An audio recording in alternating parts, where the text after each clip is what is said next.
এখন আমরা যদি বিশ্বাস করি যে আল্লাহর পক্ষ থেকে কোরআন নাজিল হয়েছে, তাহলে এটা তো মেনে নিতেই হবে যে কোরআনে যা আছে সব সত্য, তাই তো? আল্লাহ পাক কি মিথ্যা বলতে পারেন?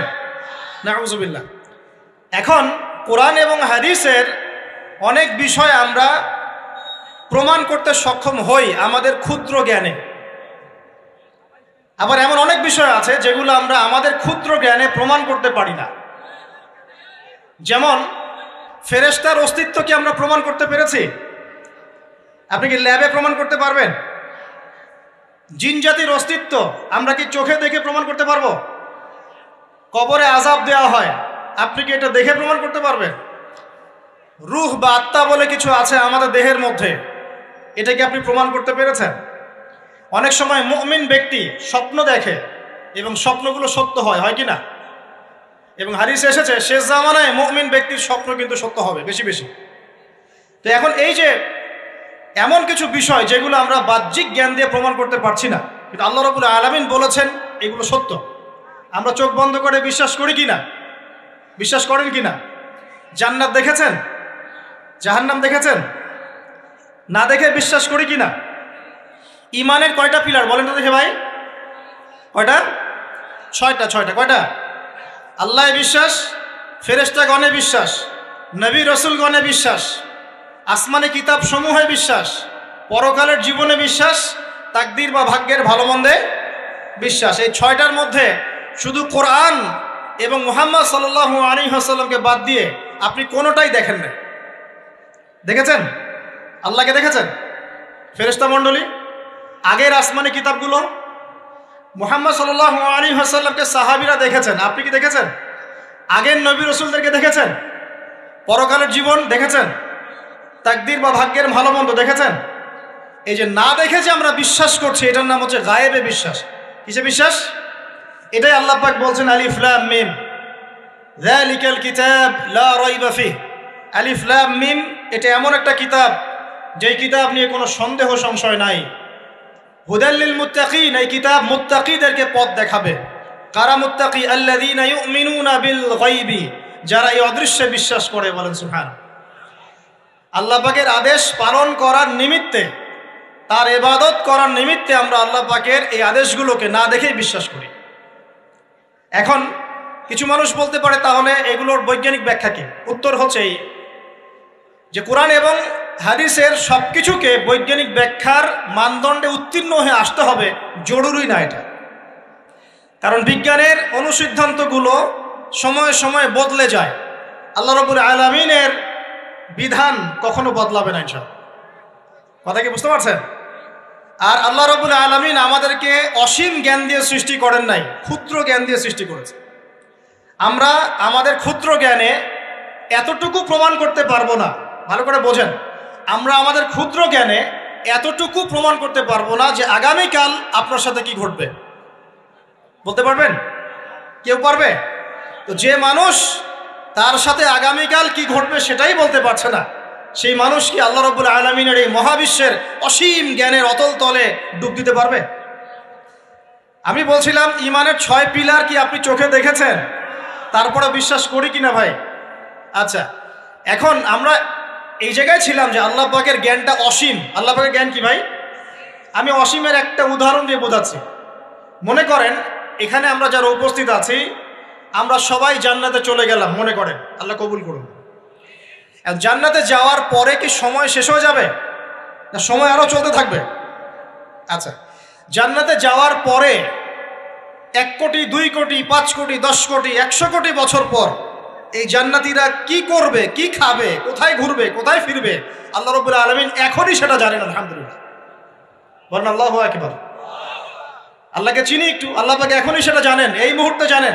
যদি এখানে কোনো ভাই থাকেন, ফর এক্সাম্পল অমুক ভাইয়ের নাম আব্দুল্লাহ, এই ভাই মনে করেন জান্নাতে যাবেন ইনশাআল্লাহ, কথার কথা বলছে, কথার কথা। এখন তিনি জান্নাতে যাওয়ার 100 কোটি বছর পরে কোন হুরের সাথে কোথায় ঘুরে বেড়াবেন আল্লাহ পাক এখনই তা জানেন। আল্লাহ পাককে চিনতে শিখুন। আবার আমাদের মধ্যে আল্লাহ না করুক কেউ যদি জাহান্নামে যায়, সে ব্যক্তি জাহান্নামে যাওয়ার কোটি কোটি বছর পর কি আযাব ভোগ করবে আল্লাহ পাক এখনই এই মুহূর্তে সেটা জানেন। আলহামদুলিল্লাহ। এবং আগেও জানতেন। আল্লাহ পাকের কোনো শুরু নাই, আল্লাহ পাকের কোনো শেষ নাই।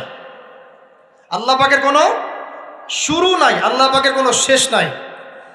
এমন নয় যে আল্লাহ পাক আমাদেরকে সৃষ্টি করে সৃষ্টিকর্তা হয়েছেন, রিজিক দাতা হয়েছেন, পালনকর্তা হয়েছেন, এমন নয়। সৃষ্টি করার আগে থেকেই আল্লাহ পাক সৃষ্টিকর্তা, পালনকর্তা, রিজিক দাতা সবকিছুই ছিলেন। বলেন আল্লাহু আকবার। আল্লাহ পাক একজন, তার কোনো শরীক নাই। আল্লাহ রাব্বুল আলামিনের জ্ঞান অসীম। এটার উদাহরণ হাদিসে দেয়া হয়েছে এভাবে যে মুসা এবং খিদির আলাইহিস সালাম নৌকায় সফর করছেন, একটা পাখি এসে নদী থেকে এক ফোঁটা পানি খেয়ে চলে গেল। তখন খিদির আলাইহিস সালাম বলছেন, হে মুসা, এই পাখিটা নদী থেকে যতটুকু পানি পান করতে পেরেছে, এই পানিটুকু হচ্ছে পুরো পৃথিবীর সমস্ত মাখলুকের জ্ঞান। আর এই পুরো নদীতে যত পানি আছে, এই সাগরে যত পানি আছে, এগুলো হলো আল্লাহ রাব্বুল আলামিনের জ্ঞান। আমি কি বুঝাতে পারছি ভাই? এখন সেই আল্লাহ রাব্বুল আলামিন যখন কোনো বিষয়কে সত্য বলবেন, সেটা সত্য কিনা? আল্লাহ পাক এখন বলছেন, আমি জিন আর মানব জাতিকে শুধু আমার ইবাদত করার জন্য সৃষ্টি করেছি। তার মানে জিন সত্য কিনা?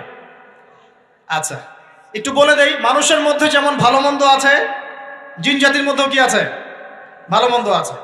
দুষ্ট জিন মানুষের ক্ষতি করার চেষ্টা করে। কি করে ভাই?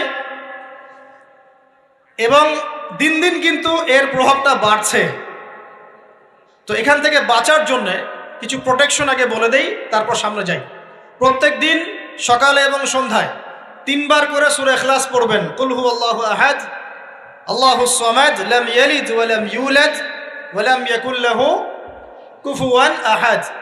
সকালে সন্ধ্যায় কয়বার? 3 বার। আর 3 বার পড়বেন সূরা ফালাক, কুল আউযু বিরাব্বিল ফালাক, এই সূরা।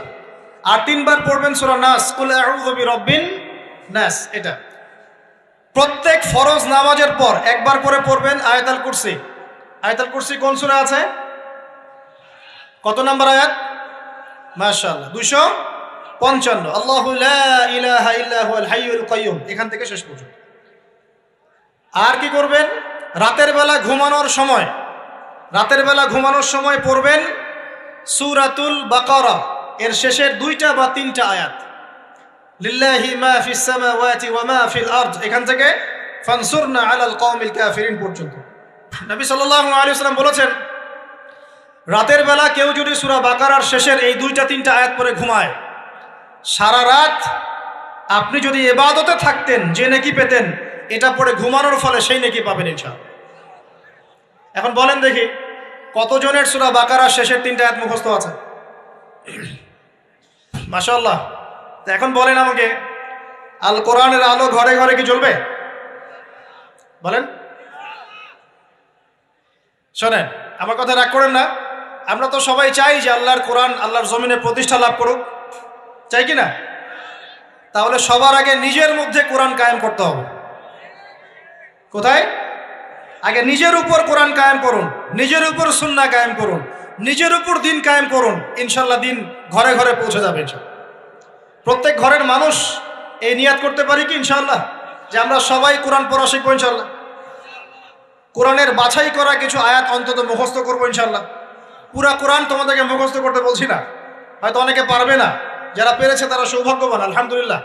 কমপক্ষে সূরা বাকারার শেষের 3টা আয়াত পারবো না ভাই? আয়াতুল কুরসি পারবো না? সূরা ফালাক, সূরা নাস, সূরা ইখলাস, সূরা কাফিরুন, সূরা হাশরের শেষের 3টা আয়াত, সূরা কাহাফ এর প্রথম 10 শেষ 10 আয়াত, সূরা কাহাফ প্রথম 10 শেষ 10 আয়াত, সূরা সাফফাত এর প্রথম 10 আয়াত, সূরা আর রহমান, সূরা ইয়াসিন, সূরা মুলক। এই যে কমন জিনিসগুলো, এগুলো মুখস্থ করতে পারবো না ভাই ইনশাআল্লাহ? আল্লাহ পাক সবাইকে তৌফিক দান করুন, বলি আমিন। আর এখন যারা বিয়ে শাদী করেন নাই, নিয়াত করেন যে আপনাদের ঘরে যে সন্তান আসবে, আচ্ছা সন্তানের আগে বউয়ে আসে নাকি? আচ্ছা, যারা বিয়ে শাদী করেন নাই নিয়াত করেন, দিনদার, মুত্তাকি, পরহেজগার, কোরআনওয়ালা মেয়ে ছাড়া বিয়ে করার দরকার নেই। বাস বাস বাস বাস বাস। শোনেন, এর মানে এই নয় যে খালি মাদ্রাসার মেয়েদেরকে বিয়ে করবেন, বরং এমন অনেক দিনী বোন আছেন আমাদের, স্কুল কলেজ ইউনিভার্সিটিতে পড়েন, তারা অনেক বেশি দিন চর্চা করেন। মাশাআল্লাহ। আমি বলেছি কোরআনওয়ালা, দিনদার, পর্দাশীল নারী বিয়ে করবেন। এবং দ্বিতীয় নিয়াত করেন, যে সন্তানই হবে কমপক্ষে একটা সন্তানকে হাফেজে কোরআন বানাবেন ইনশাআল্লাহ, একটা সন্তানকে আলেম বানাবেন ইনশাআল্লাহ। আপনার মেয়ে হলে সেই মেয়েকে আয়েশা রাদিয়াল্লাহু আনহার মতো বানান ইনশাআল্লাহ। আপনার ছেলে হলে আপনার ছেলেকে আবু বকর, ওমর, ওসমান, আলী রাদিয়াল্লাহু আনহুম আজমাইন তাদের আদর্শে করে তোলেন ইনশাআল্লাহ। পারা যাবে না ভাই? যখন ঘরে ঘরে কোরআনওয়ালা মানুষ তৈরি হবে না, আল্লাহর জমিনে আল্লাহর দিন এমনি প্রতিষ্ঠা হয়ে যাবে ইনশাআল্লাহ। বাতিল কোন দিক পালিয়ে যাবে ঠিক নাই। সবকিছু শেষ আছে না বলেন তো? সব কিছু শেষ আছে। নমরুদ আছে না নাই? দুনিয়াতে আছে। মানুষ তার নামও স্মরণ করে। যখন সে দুনিয়া ছিল মনে হচ্ছিল দুনিয়াটাই তার, তখন মনে হচ্ছিল কি দুনিয়াটাই নমরুদের। ফেরাউন দুনিয়া আছে না নাই? আছে। তার নামও কি মানুষ স্মরণ করে? যখন ফেরাউনের রাজত্ব ছিল, যুগ ছিল, তখন মনে হতো যে পুরো দুনিয়াটাইও। কথা বুঝতে পারছেন না? এরকম প্রত্যেক যুগে যুগে। আজ জাতির নাম শুনেছেন? আজ জাতি এই তাল গাছের সমান লম্বা চওড়া ছিল এক একজন। বিশ্বাস করছেন না? তাল গাছের সমান লম্বা চওড়া ছিল এবং পাহাড় কেটে কেটে তারা বাড়িঘর নির্মাণ করত। তাদের কাছে আল্লাহ পাক নবী হিসেবে পাঠিয়েছিলেন হুদ আলাইহিস সালামকে। কোন নবী? সূরা হুদ পড়ে দেখবেন। আপনি যদি কবিতা, সাহিত্য, ছন্দ এগুলো পছন্দ করেন তাহলে সূরা হুদ আপনার জন্য। সুবহানাল্লাহ। আপনি যদি কবিতা, সাহিত্য, ছন্দ, বালাগাত পছন্দ করেন, সূরা আর রহমান আপনার জন্য, সূরা হুদ আপনার জন্য, সূরা শুআরা এগুলো আপনার জন্য। এত চমৎকার কাব্যিক বিন্যাস আছে, মানে কবিতার ছন্দে ছন্দে উপন্যাস ব্যাখ্যা করা হয়েছে বলে। সুবহানাল্লাহ। মানুষ তো কোরআনকে মূল্যায়ন করে না। আমি লাস্ট জুমার খুতবার একটা লেকচারে বলেছিলাম, সূরা ইউসুফ, এই যে এখন সারা বিশ্বে অর্থনীতি নিয়ে যে কত কথা হচ্ছে, অর্থনৈতিক সংকট, এইটা সেটা বলা হচ্ছে না, সবার ঘরে ঘরে এগুলো আলোচনা হয় তো মাশাআল্লাহ। আপনি বিশ্বাস করেন সূরা ইউসুফের মাত্র 4টা আয়াতের মধ্যে আল্লাহ পাক এই পুরো বিশ্বের অর্থনৈতিক সমস্যার সমাধান দিয়ে দিয়েছে। বলে দিব কি সমাধান? পরে বলছি। আগে আপনাদের এই পয়েন্টটা শেষ করি। ঘরে ঘরে কোরআনওয়ালা মানুষ তৈরি হবে তো ইনশাআল্লাহ। আল্লাহ কবুল করুন, বলি আমিন। কোরআনের এই বিশেষ সূরাগুলো মুখস্থ করতে পারবো তো ইনশাআল্লাহ ভাই? এগুলো নিয়মিত চর্চা করলে আপনাকে দুষ্ট জিন, জাদু, বদনজর এগুলো গ্রাস করবে না ইনশাআল্লাহ। আরেকটা বইয়ের নাম বলে দেই, বই কিনবেন। আমি যে প্রত্যেকটা লেকচারে একটা একটা করে 2টা করে বইয়ের নাম বলি, বইগুলো কিনবেন আল্লাহর রাস্তায়। আজকে শুধু একটা বইয়ের নাম বলবো না, আজকে আমি এমন একজন রাইটারের নাম বলে দিব যে রাইটারের সবগুলো বই বাসায় কিনবেন আপনারা ইনশাআল্লাহ। যদি আপনি এই রাইটারের, এই আলেমের সবগুলো বই বাসায় রাখতে পারেন এবং চর্চা করতে পারেন, ইনশাআল্লাহ আপনি সিরাতুল মুস্তাকিমেই থাকবেন ইনশাআল্লাহ। আমি আপনার জিম্মেদার হচ্ছি ইনশাআল্লাহ। যদি আপনি পথভ্রষ্ট না হয়ে যান, এই বইগুলোতে এত চমৎকার করে গাইডলাইন দেয়া আছে, আপনি ইনশাআল্লাহ সঠিক পথেই থাকবেন। নামটা বলে দিব।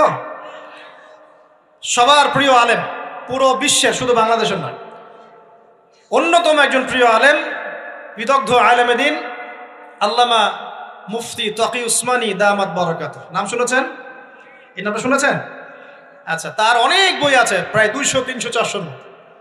সবগুলা বই বাসায় কিনবেন ইনশাআল্লাহ। ইবাদত নিয়ে বই আছে, মুআমালাত নিয়ে বই আছে, তাসাউফ নিয়ে বই আছে, জিকির নিয়ে বই আছে, অর্থনীতি নিয়ে বই আছে, ওয়ার্ল্ড অ্যাফেয়ার্স নিয়ে বই আছে, প্রতিটা সাবজেক্ট ধরে ধরে বই আছে। কোথায় পাবেন? এই তো অনলাইনে অনেক বুকশপ আছে না, এগুলোতে পাবেন। বাংলা বাজারে ঢাকায় পাবেন। এগুলো অনুবাদ হয়ে গেছে আলহামদুলিল্লাহ। এবং বাংলাদেশে অনেক স্টুডেন্ট আছে তার হাতে গড়া। তাদের এলেম, তাদের আমল, তাদের আখলাক দেখলে পরকালকে চেনা যায় মাশাআল্লাহ। বই কিনতে পারবেন তো একটু ইনশাআল্লাহ? আরে ভাই, ইউনিভার্সিটির ক্যান্টিনে বসলেই তো 100 টাকা শেষ হয় আপনার। আর ক্যান্টিনে যদি বোরখাওয়ালা কাউকে নিয়ে বসেন তাহলে তো শেষ। এখন সহি প্রেম করে মানুষ। এক ভাই প্রশ্ন করেছে সেদিন, কালকেই, যে সে দিনের পথে ফিরে এসেছে কিন্তু তার গার্লফ্রেন্ডকে ভুলতে পারে না। তো বলছে, ভাই তাকে দাওয়াত দেওয়ার খাতিরে হলেও কি ফোনে কথা বলা যাবে? কি উত্তর দিব বলেন? আপনি পবিত্র হতে যাচ্ছেন কি না? পবিত্র হতে যাচ্ছেন, পবিত্র পথে আসতে চাচ্ছেন, তাহলে অপবিত্র পথে আবার কেন ফিরে যাবেন? এগুলো কি হালাল না হারাম? আল্লাহ পাক বলেছেন, লা তাকরাবু জিনা, জিনার ধারের কাছেও যেও না, ধারের কাছেও যেও না। দেখেন, এই একই কথা আল্লাহ পাক আদম এবং হাওয়া আলাইহিস সালামকে এইরকম শব্দে বলেছিলেন, ওয়ালা তাকরাবা হাযিহি শাজারা, তোমরা এই গাছের ফল খেও না এমন নয়, তোমরা এই গাছের কাছেও যেও না। আমার কথা কি বুঝতে পারছেন? মানে এই বাঁশ অতিক্রম করে এসো না এমন নয়, এই বাঁশের কাছেও বসবা না। বুঝতে পারছেন কথা? একইভাবে আল্লাহ বলছেন ওয়ালা তাকরাবু জিনা, তোমরা জেনা করো না এমন নয়, জেনার কাছেও। ফিজিক্যাল রিলেশন তো অনেক দূরের কথা, হারাম। আপনি ফোনেও কথা বলবেন না, আল্লাহ পাক তৌফিক দান করুন। আপনি যদি পবিত্র থাকতে পারেন ইনশাআল্লাহ তাআলা আল্লাহ পাক আপনাকে আপনার উপযুক্ত পাত্রী দিবেন ইনশাআল্লাহ। আর যদি আপনি পবিত্র থাকতে না পারেন, এমন হতে পারে যে হয়তো আপনি পবিত্র কাউকে পান নাই, হতে পারে কি না? আচ্ছা প্রিয় ভাইয়েরা, বইটা কিনবেন, বইটার নাম, দোয়ার বইটার নাম হলো হিসনুল মুসলিম। কি নাম? হিসনুল মুসলিম। যদি কিনতে না পারেন, ওই যে প্লে স্টোরে ঢুকেন, প্লে স্টোরে ঢুকে দেখবেন যে একটা অ্যাপস আছে হিসনুল মুসলিম। এখানে যতগুলো দোয়া আছে সবগুলো দোয়া আগামী 1 বছরের মধ্যে মুখস্থ করবেন। রাজি আছেন কি না? আর এখানে সকাল সন্ধ্যায় পড়ার জন্য কিছু দোয়া আছে, সকাল সন্ধ্যায় পড়ার। এই দোয়াগুলো আল্লাহর ওয়াস্তে মুখস্থ করবেন, পারবেন ইনশাআল্লাহ? আল্লাহ তৌফিক দান করবেন, আমিন। আর একটা আমল বলে দিব, তারপর সামনে যাব। সেটা হলো 5 ওয়াক্ত নামাজ তো পড়েন মাশাআল্লাহ, নাকি? কারা কারা নামাজ 5 ওয়াক্ত পড়েন হাত তোলেন দেখি। আলহামদুলিল্লাহ, মাশাআল্লাহ, হাত নামান। আর যারা নামাজ পড়েন না তাদেরকে আমি একটা হাদিস শোনাবো, একটা হাদিস শুনবেন। নবী সাল্লাল্লাহু আলাইহি ওয়াসাল্লাম বলেছেন, قال النبي صلى الله عليه وسلم بين العبد وبين الكفر والشرك ترك الصلاة। আল্লাহ পাকের বান্দা আর একজন কাফের মুশরিকের মধ্যে পার্থক্যই হচ্ছে নামাজ। আল্লাহ পাকের বান্দা মানে মুমিন মুসলিম এবং একজন কাফের মুশরিকের মধ্যে পার্থক্য কি? মান তারাকা সালাতান মুতাআম্মিদান ফাকাদ বারিয়াত মিন যিম্মাতিল্লাহ। কেউ যদি ইচ্ছাকৃতভাবে তার উপর ফরজ নামাজকে ছেড়ে দেয়, সে যেন আল্লাহ পাকের জিম্মেদারি থেকে মুক্ত হয়ে গেল। অন্য হাদিসে আছে মান তারাকা সালাতান মুতাআম্মিদান ফাকাদ কাফার। কেউ যদি ইচ্ছা করে নামাজ ছেড়ে দেয়, সে ব্যক্তি কুফরি করলো। বলি নাউজুবিল্লাহ। আমরা কি কুফরি করতে চাই নাকি ভাই? নামাজের কথা বলেছি, 5 ওয়াক্ত নামাজ কারা কারা পড়েন না হাত তোলেন এবার। আচ্ছা, লজ্জার কিছু নাই। এখন আমার সাথে তওবা করেন, আমার সাথে তওবা করেন, বলেন আস্তাগফিরুল্লাহ আল্লাযী লা ইলাহা ইল্লা হুয়াল হাইয়ুল কাইয়্যুম ওয়া আতুবু ইলাইহি। আল্লাহর কাছে সাক্ষী রেখে বলেন, আল্লাহ আমি জীবনে যত রাকাত নামাজ ছেড়ে দিয়েছি এর জন্য আমাকে মাফ করে দাও। ইনশাআল্লাহ আগামী জীবনে আমি বিনা ওজরে 1 ওয়াক্ত নামাজও বাদ দিব না ইনশাআল্লাহ। রাজি আছেন ইনশাআল্লাহ? বাস এই একটা নসিহত যদি আজকে আপনারা আমল করতে পারেন, ইনশাআল্লাহ আজকের মাহফিল সফল। পারা যাবে? আর বই কিনতে বললাম, 1 নাম্বার কোন বই বলেন? হিসনুল। আর কোন আলেমের নাম বলেছি? আল্লামা, জোরে বলেন। তার অনেকগুলো বই আছে, কেনার চেষ্টা করবেন তো ইনশাআল্লাহ। আল্লাহ পাক তৌফিক এনায়েত করুন, বলি আমিন। তাহলে আমরা সূরা যারিয়াতের 56 নম্বর আয়াতে কি শিখেছি ভাই? আল্লাহ রাব্বুল আলামিন আমাদেরকে সৃষ্টি করেছেন কেন? তার ইবাদত করার জন্য। আছে। এখন আমাকে বলেন যে আল্লাহ পাকের ইবাদত করার জন্য আল্লাহ পাক এই দুনিয়াতে আমাদেরকে কত বছর সময় দিয়েছেন? বলেন দেখি। সর্বোচ্চ কত হবে? সর্বোচ্চ 60, 70, 100 হতে পারে। এই তো। আমরা কি চিরস্থায়ী থাকবো এখানে না চলে যাব? আচ্ছা, দুনিয়ার জীবনটা তাহলে কি? আল্লাহ পাক বলছেন আল্লাযী খালাকাল মাউতা ওয়াল হায়াতা লিয়াবলুয়াকুম আইয়ুকুম আহসানু আমালা। আল্লাহ পাক জীবন মৃত্যু সৃষ্টি করেছেন কেন? আল্লাহ পাক পরীক্ষা করার জন্য যে এই দুনিয়ার জীবনে আমলে কে শ্রেষ্ঠ, আমলে কে শ্রেষ্ঠ।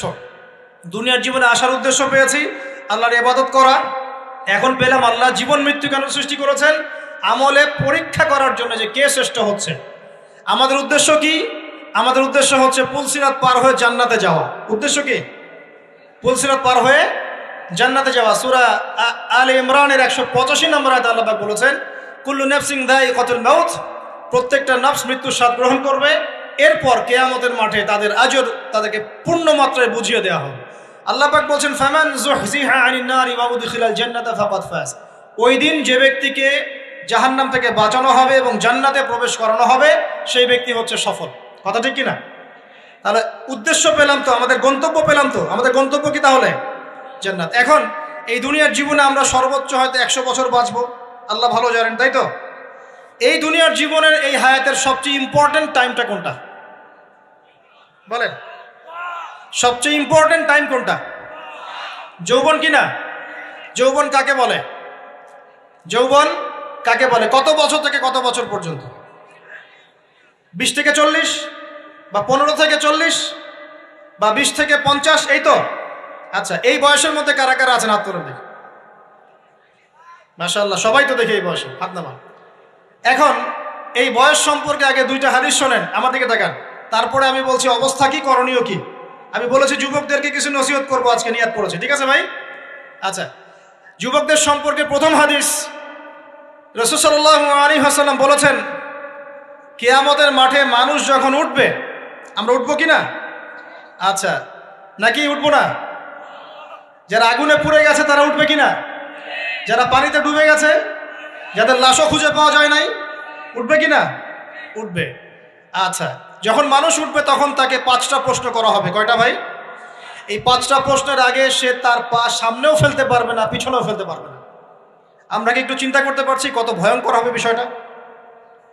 এই সামান্য গরমে আমাদের অবস্থা খারাপ, সূর্য সেদিন সামনে নিচে, আর মানুষ উঠে দাঁড়িয়ে আছে, তাদেরকে 5টা প্রশ্ন করা হবে।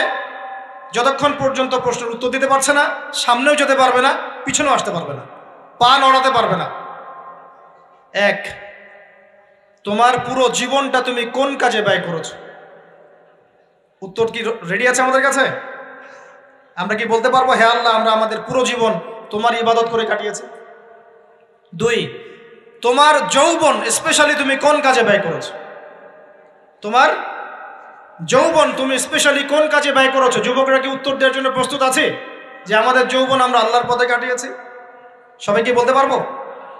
3 নাম্বার, তোমার রিজিকের উৎস কি ছিল? কোন পথে সম্পদ অর্জন করেছো? 4 নাম্বার, কোন পথে সম্পদ ব্যয় করেছো? কোন কোন খাতে সম্পদ ব্যয় করেছো? আমরা কি আমাদের আয় এবং ব্যয়ের হিসাব দেওয়ার জন্য প্রস্তুত? 5, তোমাকে আমি যে জ্ঞান দিয়েছিলাম সেই জ্ঞান অনুযায়ী আমল করেছো কিনা? আল্লাহ পাক আমাকে আপনাদের সবাইকে তৌফিক দান করুন, জানা অনুযায়ী আমল করার তৌফিক দান করুন। এই 5টা প্রশ্নের মধ্যে যৌবনকাল ইম্পর্টেন্ট কিনা ভাই? গুরুত্বপূর্ণ কিনা? মাথায় রাখি। সামনে একটা হাদিস শুনুন, রাসূল সাল্লাল্লাহু আলাইহি সাল্লাম বলছেন, কে এই কিয়ামতের মাঠেই 7 শ্রেণীর মানুষকে আল্লাহ পাক বিশেষ মেহমানদারির ব্যবস্থা করবেন, আরশের ছায়ায় ছায়া দিবেন ইনশাআল্লাহ। কোথায় ছায়া দিবেন? ওই দিন এই ছায়া ছাড়া অন্য কোনো ছায়া থাকবে না। নবী সাল্লাল্লাহু আলাইহি ওয়াসাল্লাম বলছেন, তার মধ্যে প্রথম শ্রেণী হচ্ছে ইমামুন আদিল, ন্যায়পরায়ণ শাসক। ন্যায়পরায়ণ, আচ্ছা, ন্যায়পরায়ণ শাসকের একটা এক্সাম্পল দেই। মক্কার জাহেলি যুগে সাহাবীরা ঈমান নিয়ে এসেছেন, বাস তাদের উপর নির্মম নির্যাতন শুরু হয়ে গেছে, আবু জেহেল, আবু লাহাব, উতবা, শাইবা। তখন সাহাবীরা আল্লাহ রাসূলের কাছে এসে বলছেন, ইয়া রাসূলুল্লাহ, আপনি একটু বদদোয়া করেন, তাদের উপর বদদোয়া করেন, আমরা তো আর পারছি না।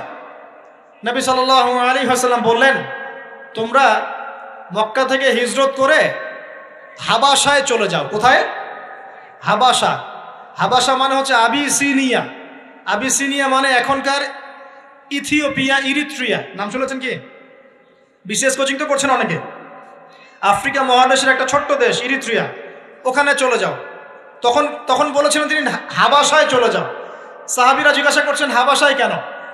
নবী সাল্লাল্লাহু আলাইহি ওয়াসাল্লাম বলছেন, সেখানে একজন খ্রিস্টান ন্যায়পরায়ণ শাসক আছেন, যার রাজ্যে কেউ জুলুমের শিকার হয় না। কি বললাম বলেন তো? হাবাসা কে আছেন?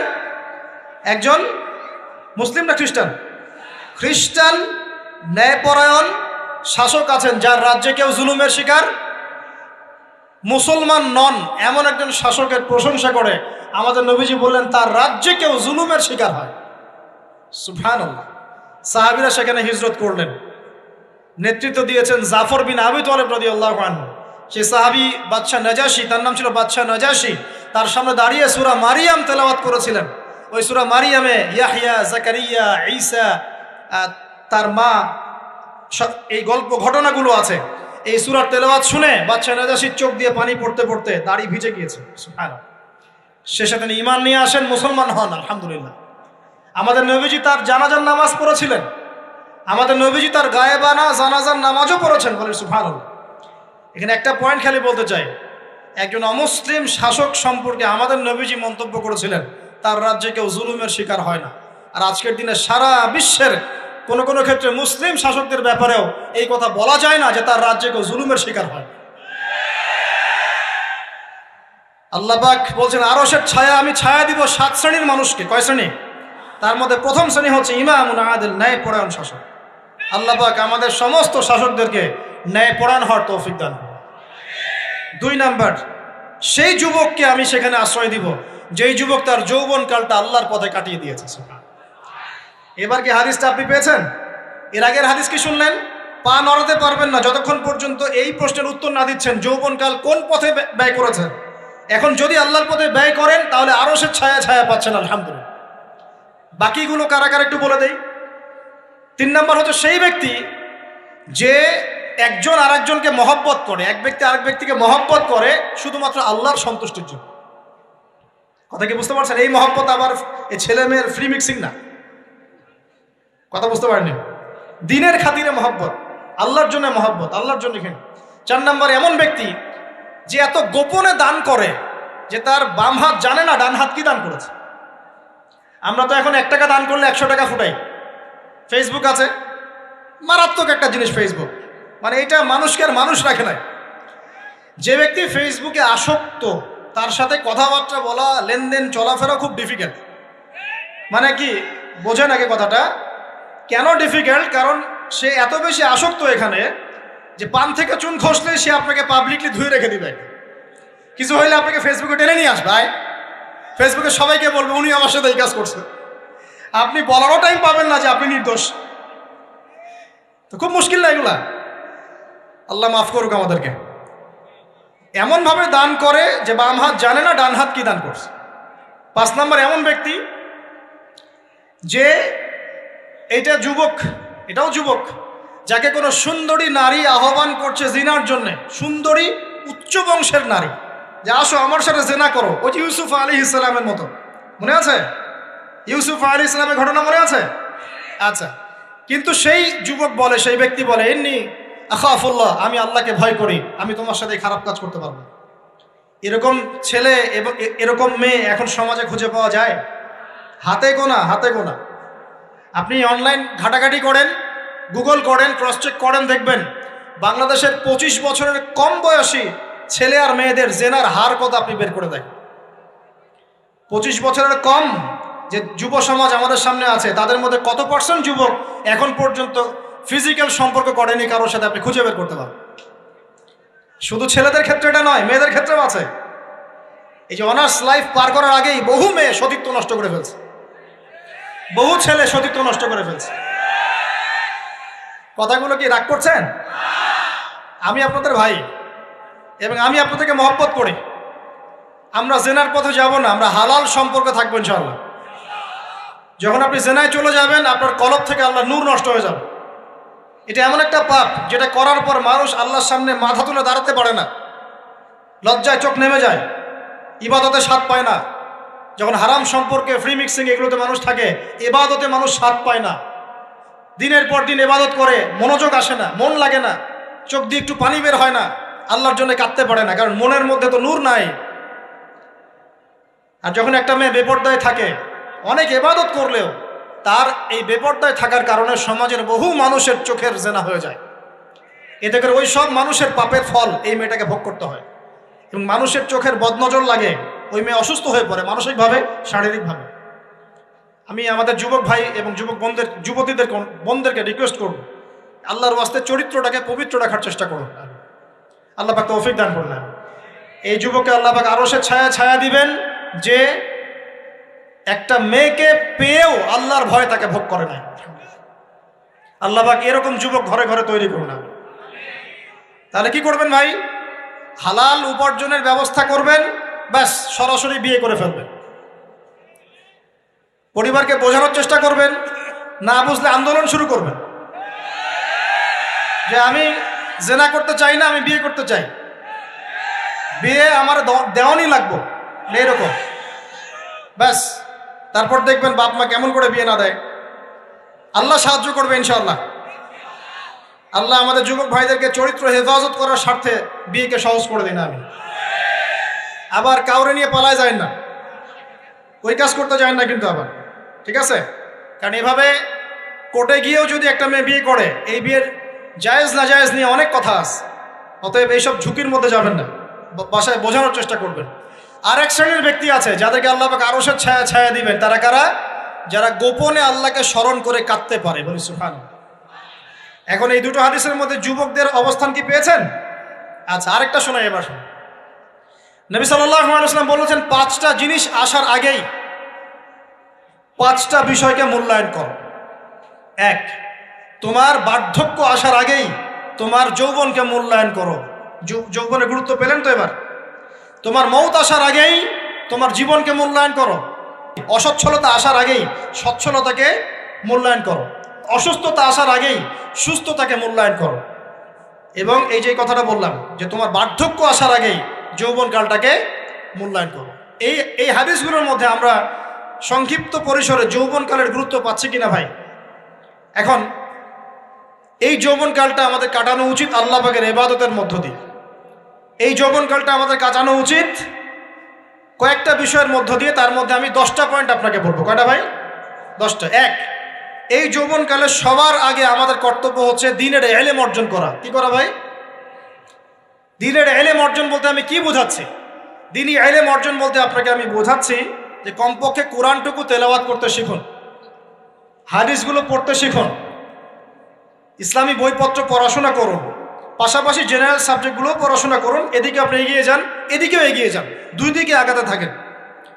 এর পাশাপাশি বরেণ্য ওলামায়ে কেরামদের সোহবতে থাকার চেষ্টা করেন। যারা রিনাউন্ড এবং বরেণ্য ওলামায়ে কেরাম, তাদের সোহবতে থাকার চেষ্টা করেন। ইলম অর্জনের অনেক ধাপ আছে। শুরু করেন কোরআন তেলাওয়াত দিয়ে, তারপরে আস্তে আস্তে হাদিসে যান, কোরআনের তাফসিরে যান, ইতিহাস পড়েন, ইসলামের ইতিহাস পড়েন, ইসলামিক অর্থনীতি পড়েন, রাসূলের জীবনী সিরাত পড়ে দেখেন, ইসলামিক ফিখের বইগুলো পড়ে দেখেন। আস্তে আস্তে গ্র্যাজুয়ালি আপনি সামনে যান। এই সিলেবাসটা আপনি কোত্থেকে পাবেন?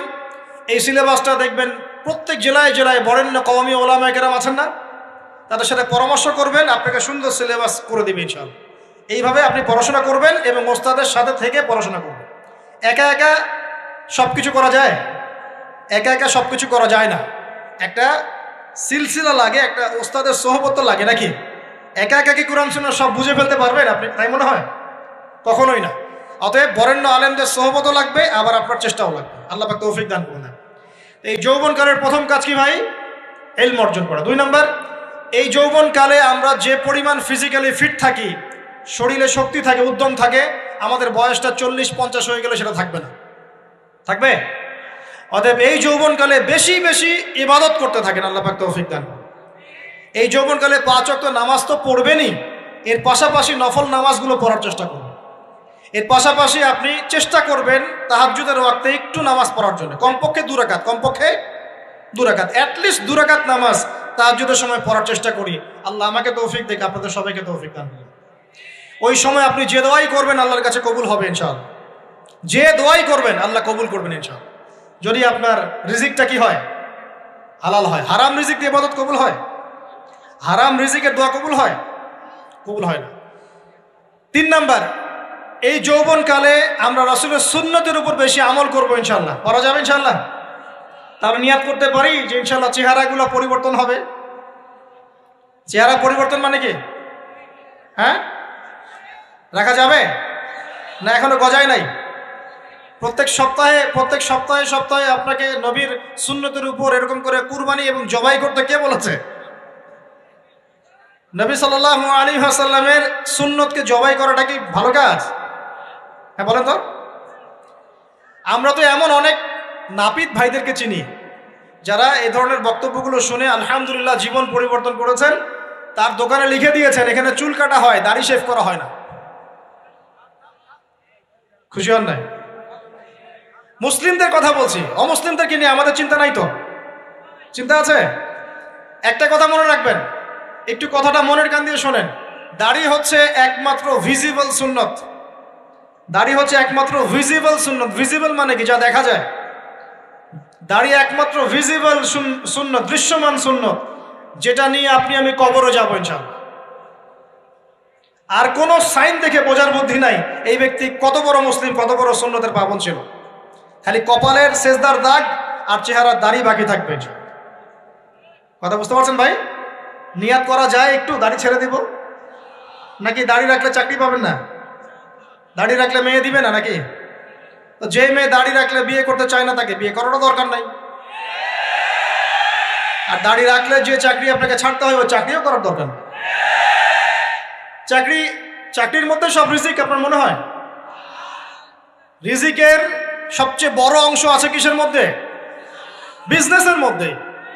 যারা বিজনেস করে তাদের আন্ডারেই লক্ষ লক্ষ মানুষ চাকরি করে। বাংলাদেশে যে ইকোনমিক সিস্টেম, এই ইকোনমিক সিস্টেমের মূলে কারা জানেন? ব্যবসায়ীরা। কারা? বড় বড় ব্যবসায়ীরা। এমন অনেক ব্যবসায়ী আছেন যাদের একজনের জাকাতের টাকা দিয়ে একটা গ্রামের মানুষকে খাওয়ানো যায়। বিশ্বাস করছেন না? ইকোনমিক তো আমার সাবজেক্ট, আমরা পড়েছি এগুলো, পড়াশোনা করেন দেখেন। বিজনেস, এরপরে আছে ক্রিয়েটিভ কোনো প্রজেক্ট, এমন কোনো প্রজেক্ট যেটা এখন পর্যন্ত কেউ লঞ্চ করে নাই। এখন অনলাইনে অনেকে আয় করেন না, আজকে থেকে 20 বছর আগে মানুষ এটা করেছিল। এখন অনেক মানুষ বাহির থেকে পড়াশোনা করে দেশে এসে এই যে ডেইরি প্রজেক্ট করছে, পোলট্রি করছে, নতুন নতুন অনেক প্রজেক্ট করছে না? কৃষিভিত্তিক অনেক কাজ করছে। তারা কি সচ্ছল না? আমি একজন ভাইয়ের কথা জানি, যিনি আলহামদুলিল্লাহ আল্লাহর এই অধম বান্দার ওয়াজ শুনে সুদের চাকরি ছেড়ে দিয়েছিলেন। চাকরি ছেড়ে দিয়ে তিনি চায়ের বিজনেস শুরু করে, চায়ের বিজনেস। তো ইদানিং জানলাম তিনি এখন মানুষকে টাকা ধার দেন। মাশাআল্লাহ, তিনি এখন মানুষকে টাকা ধার দেন চায়ের ব্যবসা করেই। আর আমাকে তো এখনো মানুষের কাছে হাত পাততে হচ্ছে। কথা বুঝতে পারেন নাই? আল্লাহ পাক তাকে সুদ ছেড়ে দেওয়ার জন্য সচ্ছল করে দিয়েছেন। এই ওসিলা দিয়েই তিনি সচ্ছল হয়েছেন আলহামদুলিল্লাহ। রিজিক কার হাতে? এটা বিশ্বাস করেন, রিজিক আল্লাহর হাতেই। আল্লাহ পাক চাইলে আপনাকে বেহিসাব রিজিক দিবেন ইনশাআল্লাহ। অতএব সুন্নতকে বিসর্জন দিয়ে নয়, সুন্নতে থাকেন, আল্লাহ পথ খুলে দিবেন ইনশাআল্লাহ। আল্লাহ পাক তৌফিক দান করুন। যুবক ভাইদেরকে বলছিলাম, তাহলে প্রথম কাজ আমাদের ইলম অর্জন করা, তারপরে কি ভাই? নামাজের পাবন্দ হওয়া, আর নামাজ ফরজের পাশাপাশি নফলগুলোও চর্চা করা। 3 নম্বর বলেছি রাসূলের সুন্নতের উপর একদম ইস্তেকামা, দৃঢ়ভাবে আমল করা। আর সুন্নত শিখতে হলেই তো 3 দিনের জন্য বেরিয়ে যান, 7 দিনের জন্য, 40 দিনের জন্য বেরিয়ে যান। সুন্নত শিখিয়ে আপনাকে বাসায় পাঠাই দেবে ইনশাআল্লাহ। পড়াবে না? অনেক মানুষ মনে করে যে তাদের ওখানে গেলে আমার আকীদা নষ্ট হয়ে যাবে। হ্যাঁ, তাই না? তারা বিভ্রান্ত। হ্যাঁ, নাউজুবিল্লাহ। স্বপ্নে পাওয়া ধর্ম, অনেকে টিটকারি মারে, স্বপ্নে পাওয়া ধর্ম। এইসব ব্যাঙ্গের ছাতার মতো আদর্শের দিকে মুখ ফিরাবেন না। মাকবুল জামা, যেগুলো মাকবুল জামা, ক্লাসিক্যাল ইসলামের মধ্যে থাকেন, আপনি বিভ্রান্ত হবেন না। তারা আপনাকে কখনো খারাপ কাজে আদেশ করেছে?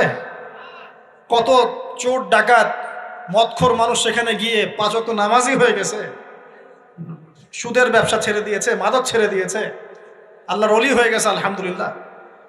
তো আপনাকে তারা সুন্নত শিখিয়ে বাসায় পাঠিয়ে দিবে। এছাড়া আপনি অন্যভাবে শিখতে চলে শিখবেন, সমস্যা কি? যদি মাদ্রাসায় পড়ার তৌফিক থাকে তাহলে পড়বেন। সবাই কি মাদ্রাসায় পড়ার তৌফিক পাবে? পাবে না। নিঃসন্দেহে কিছু মানুষ তৌফিক পাবে, কিছু মানুষ হয়তো পাবে না। যারা পাবে না তারা দিন শিখবে কিভাবে? এভাবেই তো শিখবে। সুন্নতের উপর আমল করতে হবে, এটা সবচেয়ে বড় কথা। আল্লাহ পাক আমাদের সবাইকে সুন্নাহর উপর আমল করার তৌফিক দান করুন। 4 নম্বর ভাই, যৌবনকালে আমরা আমাদের সময়গুলোকে মূল্যায়ন করবো ইনশাআল্লাহ। কথা বুঝতে পারছি ভাই? সময় মূল্যায়ন কেমন? আপনার দিন রাতের একটা রুটিন থাকবে, এলোমেলো লাইফ লিড করবেন না। এই যে আমরা, আল্লাহ মাফ করুক, আমরা এখন 3টায় 2টায় 4টায় ঘুমাই, 12টা 1টা 2টায় উঠি, নাউজুবিল্লাহ। এতে করে কি আমাদের রুটিন লাইফটা ঠিক আছে? আমাদের খাওয়ার ঠিক নাই, আমাদের ঘুমের ঠিক নাই, আমাদের মানে খাবারের যে অভ্যাস, খাদ্যাভ্যাসও ঠিক নাই। আমরা একটু খেলাধুলা আগে করতাম, সেটাও এখন করি না। সারাদিন ফোন নিয়ে বসে থাকি, আর এই যে ইউটিউব ফেসবুকে বসে থাকি।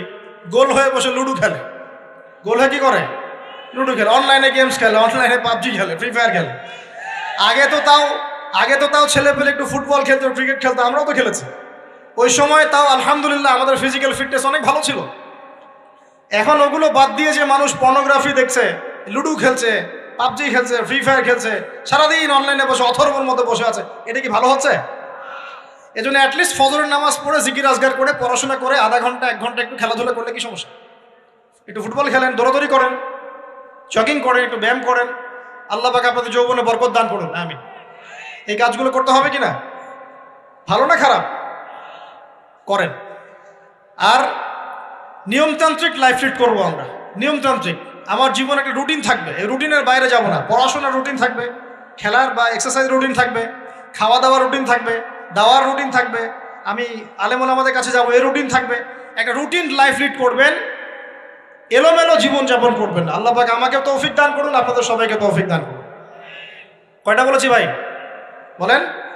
6 নাম্বার, যৌবনকালে সবচেয়ে বেশি বেঁচে থাকবো নারীর ফিতনা থেকে। কি থেকে ভাই?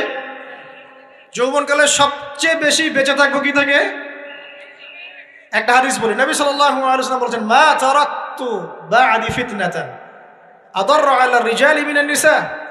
আমি আমার পরে, নবীজি বলছেন, আমি আমার পরে পুরুষদের জন্য নারীদের চেয়ে ভয়ঙ্কর কোনো ফিতনা রেখে যাই নাই। কেমন ফিতনা? আপনি একটু অনেস্টলি বলেন তো দেখি, যে আমরা যারা পর্নোগ্রাফিতে টুকটাক আসক্ত বা এ ধরনের অনলাইনে বা অফলাইনে এই ধরনের হারাম সম্পর্কের সাথে আছি, মন থেকে কি আপনি ফিল করেন যে আল্লাহ আপনার সাথে আছেন? বলেন তো দেখি, অনেস্টলি বলেন। আপনি যখন নামাজ পড়ে বাসায় ফিরে যান, ফিরে যেতে যেতে যদি আপনার চোখে খারাপ কিছু পড়ে, আপনার মনের নূরটা নষ্ট হয়, আপনি বুঝতে পারেন না? বুঝতে পারেন না? যখন আপনি এরকম হারাম কোনো সম্পর্কে আছেন, নাউজুবিল্লাহ, আপনার মনটা যে শক্ত হয়ে গেছে, আপনি বুঝতে পারেন না? আল্লাহর ওয়াস্তে নারী জাতির ফিতনা থেকে সর্বোচ্চ দূরত্ব অবলম্বন করবেন। আল্লাহ পাক তৌফিক দান করুন। কি করব তাহলে আমরা? ওই যে বলেছি, হালাল সম্পর্ক করতে পারলে হালাল, যদি করতে না পারি সবর করবেন। কি করবেন? সবর করবেন, ভালো কাজে ব্যস্ত থাকবেন, বেশি বেশি রোজা রাখবেন। কি করবেন?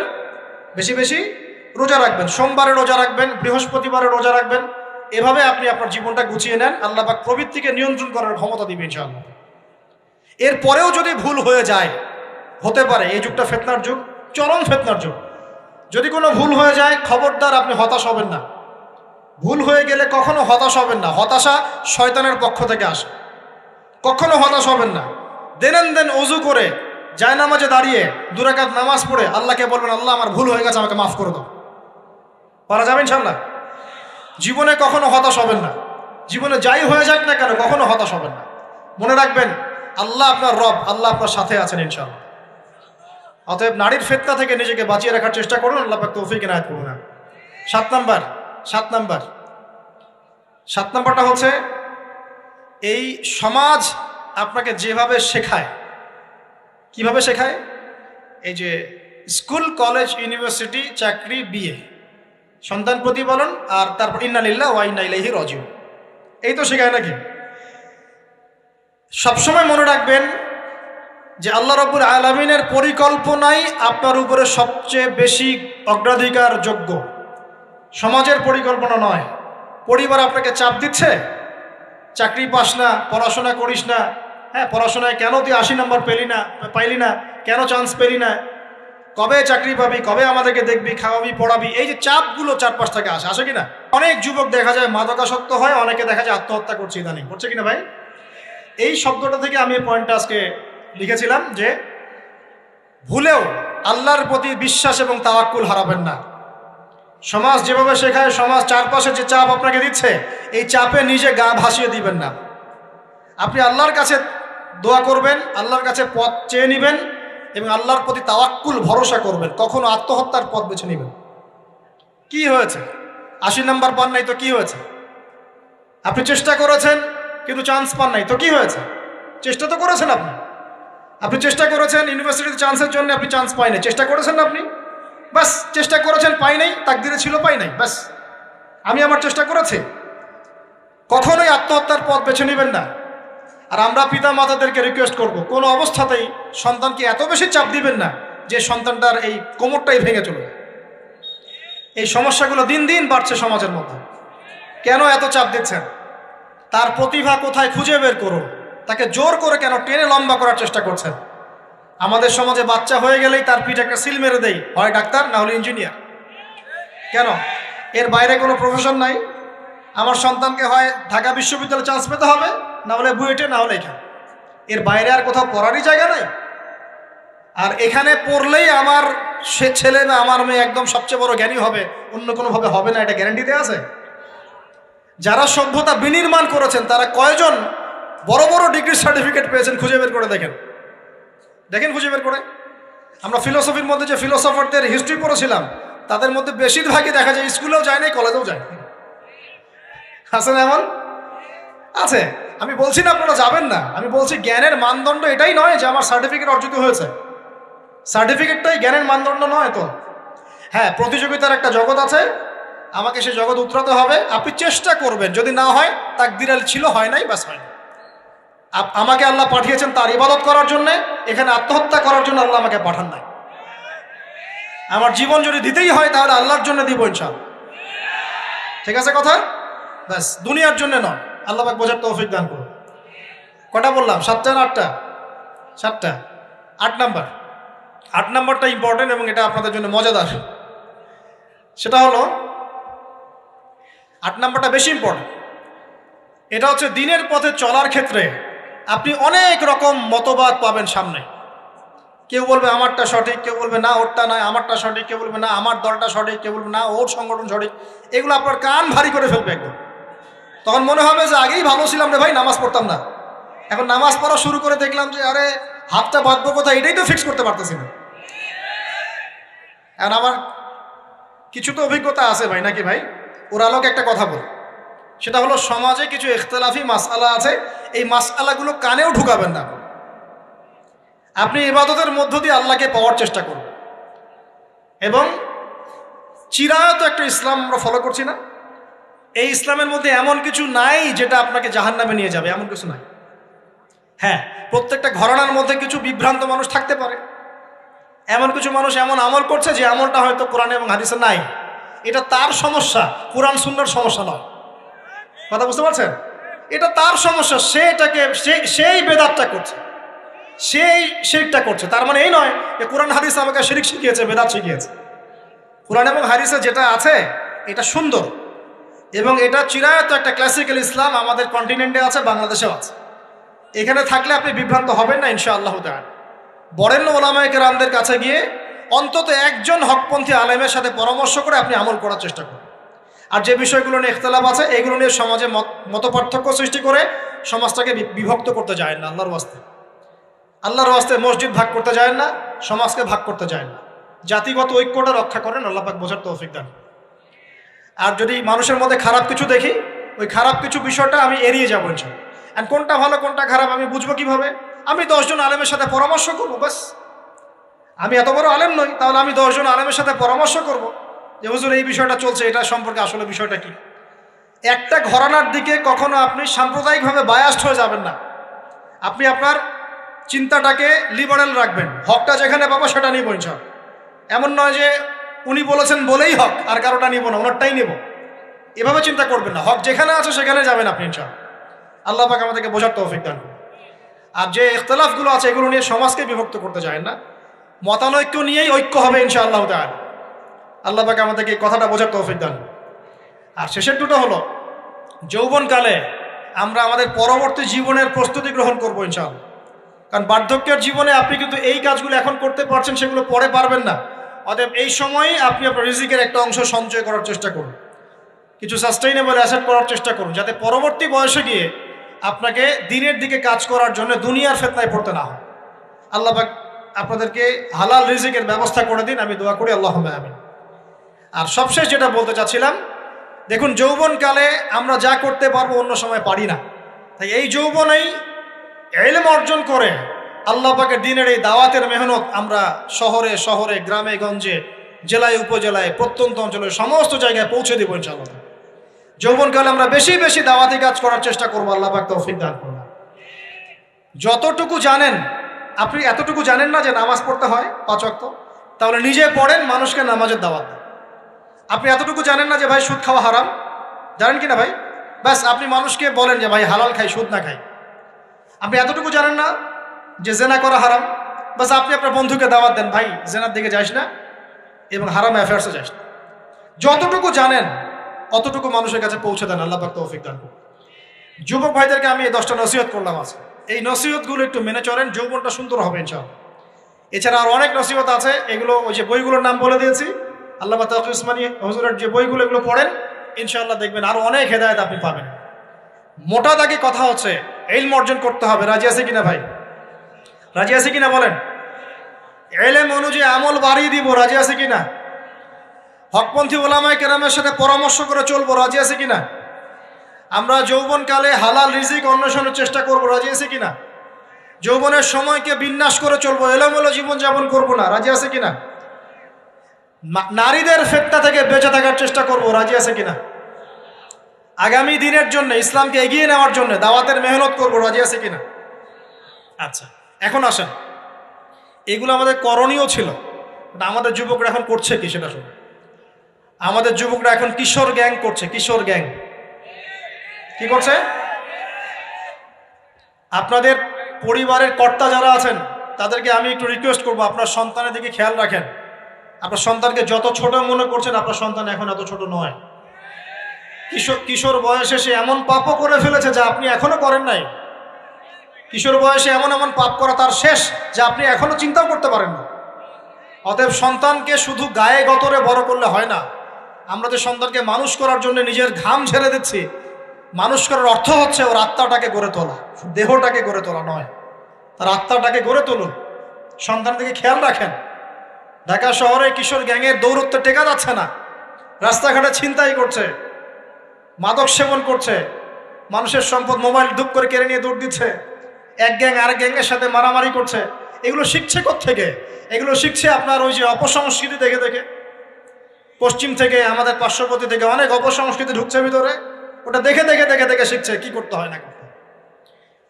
দুইটা গ্যাং তৈরি করছে এবং সিনেমাতে যেমন দেখানো হয় সে নিজেকে ওই রকম করে চিন্তা করা শুরু করেছে। এই কনসেপ্টগুলো মানুষ পাচ্ছে কোথায়? নাটক সিনেমা থেকে পাচ্ছে। একটা দল ক্রিয়েট করেছে, সে সেই দলের নেতা হয়েছে, আরেক দল তাকে মারতে আসছে, সে আবার তাকে মারতে যাচ্ছে। এই যে জিনিসগুলো, এগুলো নাটক সিনেমায় দেখানো হচ্ছে না এখন? যুবকরা শিখছে কোত্থেকে এগুলা? বাংলাদেশের মেয়েদেরকে একসময় শেখানো হয়েছে তুমি সুন্দর না, তুমি কি না, তাদের মনে ঢোকান তুমি সুন্দর না, আরো সুন্দর হতে চাও, আরো সুন্দর হতে চাও, এই ক্রিম মাখো সুন্দর হয়ে যাও। এই একটা কনসেপ্ট ঢুকিয়ে দিছে মাথায়, তুমি সুন্দর না, তোমাকে আরো সুন্দর হতে হবে। আল্লাহ তোমাকে যে সৌন্দর্য দিয়েছেন এটা যথেষ্ট না, অন্যরা আরো অনেক বেশি সুন্দর, তুমি সুন্দর না, এই ক্রিম মাখো সুন্দর হবে। এই করতে করতে করতে ক্রিমের ব্যবসা শুরু হলো। বাণিজ্য, সবকিছুর পিছনে কি থাকে? বাণিজ্য, আর কিচ্ছু না। তারপর শুরু হলো যে পার্লার, অমুক ক্রিম তমুক ক্রিম, অমুক সোনো, এই সেই, বাস মেয়েরা পাগল হয়ে গেল। ব্যাস নতুন নতুন আমরা আমাদের সংস্কৃতি ধারণ করে যে কাপড় চোপড়গুলো পরি, কিছু মানুষ শেখালো এর চেয়ে এই ফ্যাশনটা ভালো, এটা পরো। ব্যাস ঈদে ঈদে নতুন নতুন ফ্যাশন আসা শুরু করলো। আরে পাঞ্জাবি পায়জামা পরা তো আমাদের বাপ দাদাদেরই সুন্নত, এটা বাঙালিদেরই সুন্নত। সব বাদ দিয়ে এখন আমরা কি শুরু করেছি দেখেন তো। তো এগুলো কিন্তু মিডিয়া দিয়ে আপনাদেরকে ঢোকানো হয়, মিডিয়া থ্রু দিয়ে। আমরা দেখছি এখন যুবকরা, বহু যুবক মাদকাসক্ত হয়ে যাচ্ছেন, হচ্ছেন কি না? কিসের এত হতাশা ভাই? কি হয়েছে? আপনার গার্লফ্রেন্ড আপনাকে ছেড়ে চলে গেছে? তা গেছে না হয়তো, কি হয়েছে ভাই? কি হয়েছে? গার্লফ্রেন্ড ছেড়ে চলে গেছে তো কি হয়েছে? আল্লাহ পাকের জমিনে কি মেয়ের অভাব নাকি?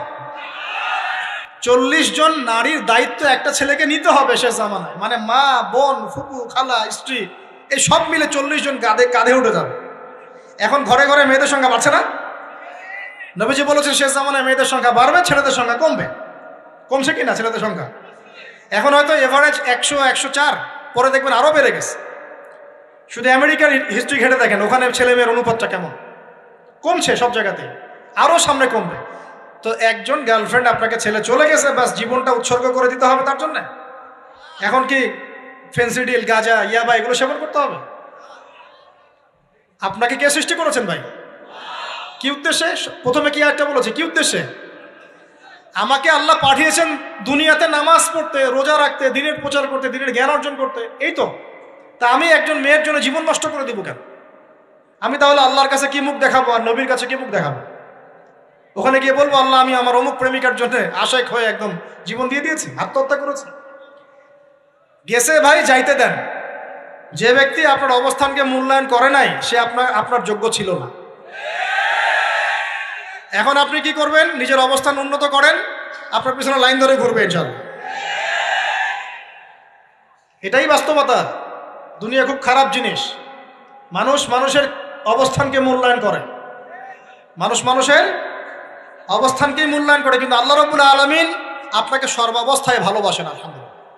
এই যে আমরা এখন অনেক পাপ করছি না, আল্লাহ কি আমাদেরকে আযাব দিয়ে ধ্বংস করে দিয়েছেন? আল্লাহ পাক এখনো আমাদেরকে ভালোবাসেন, রহম করেন, অপেক্ষায় আল্লাহ পাক অপেক্ষা করছেন কখন তওবা করবে, আমি তওবা কবুল করব। এই কখন আমার বান্দা খালি একবার বলে আস্তাগফিরুল্লাহ, আল্লাহ পাক সাথে সাথে মাফ করে দেবেন। আর সেই আল্লাহকে ভুলে আপনি কার পিছনে ছুটছেন? আমরা কিন্তু নিয়াত করতে পারি ভাই যে আমরা যারা ওয়াজ শুনলাম জীবনে কোনোদিন সিগারেটে হাত দিব না ইনশাআল্লাহ। রাজি আছি ভাই? অন্য বড় বড় জিনিস তো বহুত দূরের কথা। আচ্ছা, অনেকে রাজি হয় নাই কেন? আপনারা কি অলরেডি আসক্ত? আমি অনেক ভাইকে দেখেছি মাশাআল্লাহ ইফতার খুলেই একদম বেনসন টানা শুরু করে। হ্যাঁ, এটা যে হারাম আপনাদেরকে কেউ ওয়াজ করে শোনায় নাই? এটাকে কি মনে করেন আপনারা, হারাম না হালাল? কেউ বলেছে মাকরু, নাকি মাকরু ফতোয়া দিয়েছে? মাকরুহ শব্দের অর্থ জানেন আপনি? মাকরুহ শব্দের অর্থ কি একটু শোনেন। সূরা বনী ইসরাইল খুলবেন। কোন সূরা? সূরা বনী ইসরাইল। আল্লাহ পাক বলছেন আমি বনু ইসরাইলকে এই কাজগুলো করতে নিষেধ করেছি। কোন কোন কাজ? জেনা করো না, জেনার ধার কাছে যেও না, এতিমের মাল আত্মসাৎ করো না, শিরিক করো না ইত্যাদি। যারা আলেম আছেন তারা আমার কথা বুঝবেন। এই কাজগুলোর পরে আল্লাহ পাক বলছেন যে এই প্রত্যেকটা কাজ আল্লাহর কাছে মাকরুহ, অপছন্দের। কিসের? অপছন্দ। তাহলে এটাকে আপনি সহজ মনে করছেন? নিয়াত করি আল্লাহ পাকের সন্তুষ্টির জন্য আমরা কোনোদিনও মাদকের সাথে সম্পৃক্ত হব না ইনশাআল্লাহ।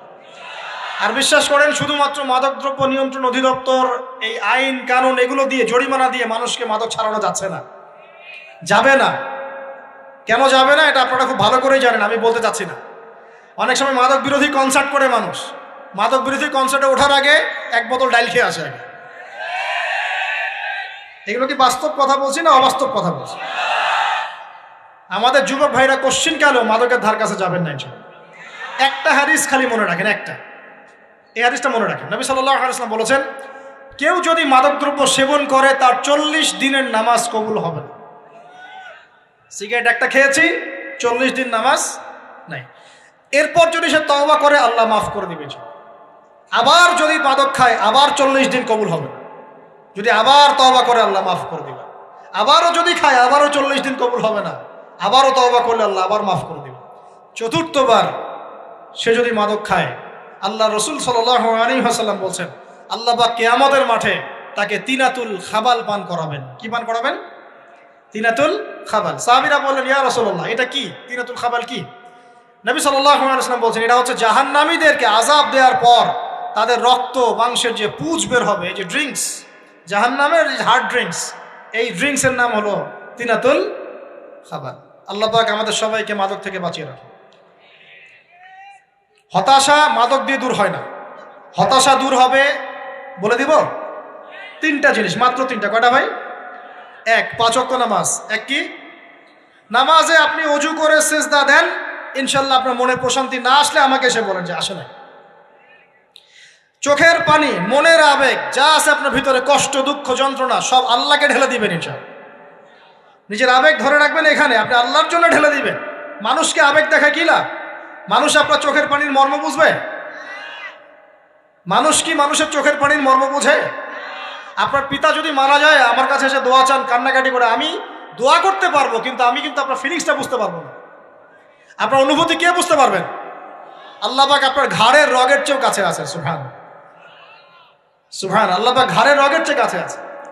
গতকালকে বাংলাদেশের একজন বরেণ্য আলেমের সাথে একটা কনফারেন্সে ছিলাম। উনি বলছিলেন যে এক ব্যক্তি, এটা শোনেন, এক ব্যক্তি খুব তার শখ যে তিনি সাহাবীদের মতো নামাজ পড়া শিখবেন। কথা বুঝতে পারছেন? সাহাবীদের মতো নামাজ শিখবেন।